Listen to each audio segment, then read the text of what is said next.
You've probably already felt it at the gas pump, at the grocery store, maybe even when you tried to book a flight somewhere this summer. Prices that were already annoying, now they're straight up painful. And yeah, the war in Iran is a big reason why. But here's the part that almost nobody is actually talking about. Iran might be hurting itself far worse than it's hurting us. And the clock on that? It's ticking way faster than their military wants you to believe. Every news segment is covering how this conflict is wrecking energy markets, squeezing supply chains, and rattling Wall Street. And all of that is real. But flip the camera around for a second. Because while we're watching our gas prices climb toward $4 and sometimes $5 a gallon, the people inside Iran are living through something that makes our problems look like a minor inconvenience. We're talking about a country that was already drowning before a single bomb dropped. Let me paint you a picture of Iran's economy going into this conflict, because context matters here. Before the fighting started in late February, Iran's national currency, the rial, had already lost most of its value. We're not talking a 10 or 20% dip. We're talking about a currency so worthless that by the start of 2026, the government had to print a 10 million rial banknote just to make everyday shopping manageable. Think about that, a 10 million denomination. For regular people buying groceries, food inflation had already hit over 70% in the year leading up to the war. The average Iranian was earning the rough equivalent of $200 a month, and over half the population, by their own government's numbers, was considered malnourished. There were rolling blackouts in the capital city, not once in a while, regularly. In a country sitting on the second largest natural gas reserves on the planet, that alone should tell you everything you need to know about how that government has been running things. And youth unemployment? Over 20%, even before a single factory got hit. Then the war started, and whatever was already bad got catastrophic fast. The IMF now projects Iran's economy will shrink by over 6% in 2026, with inflation running nearly 69% for the full year. Point to point, some goods saw prices double in a matter of days. The rial crashed to a record low of 1.8 million to the dollar. That's not a typo. An official inside Iran's own labor ministry admitted the war has already put 1 million people out of work in factories, refineries, and manufacturing plants that took direct damage or shut down because costs became unmanageable. And remember those mass protests that shook Iran in December and January? That was before the bombs started falling. Now, with families unable to find cooking oil at the market, with the internet shut down for months, with prices rising faster than anyone can track, the pressure building inside that country is unlike anything in recent memory. Now here's where it connects directly back to you. The Strait of Hormuz, that narrow strip of water between Iran and the Arabian Peninsula, carries roughly 20% of the world's entire oil supply. When Iran effectively shut it down, about 14 million barrels a day vanished from global markets overnight. That's not a small disruption. The International Energy Agency called it the largest supply shock in the history of the global oil market. Diesel prices jumped 58% year over year. Jet fuel is up over 100%. That's why your flight tickets look insane right now. That's why Amazon Prime is getting more expensive. That's why everything that moves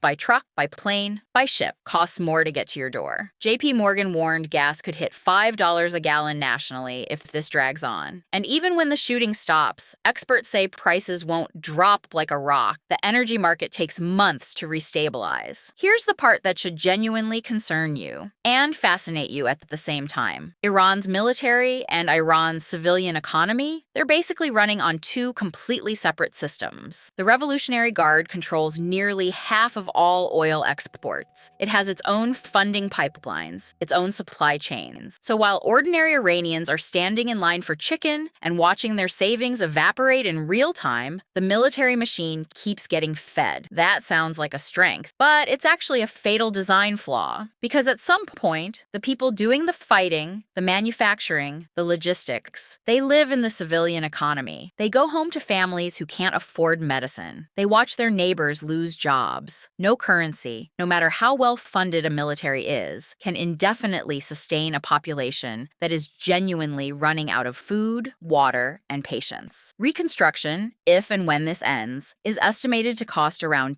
$270 billion, nearly 80% of Iran's entire GDP. That's not a number a country recovers from quickly. That's a generation of economic damage. So the next time you're standing at the pump watching those numbers climb, remember this. You're feeling a fraction of an economic earthquake whose epicenter is thousands of miles away. Iran may be making the world pay at the pump, but the bill they're running up on their own people, that's one nobody's going to be able to pay back for a very long time.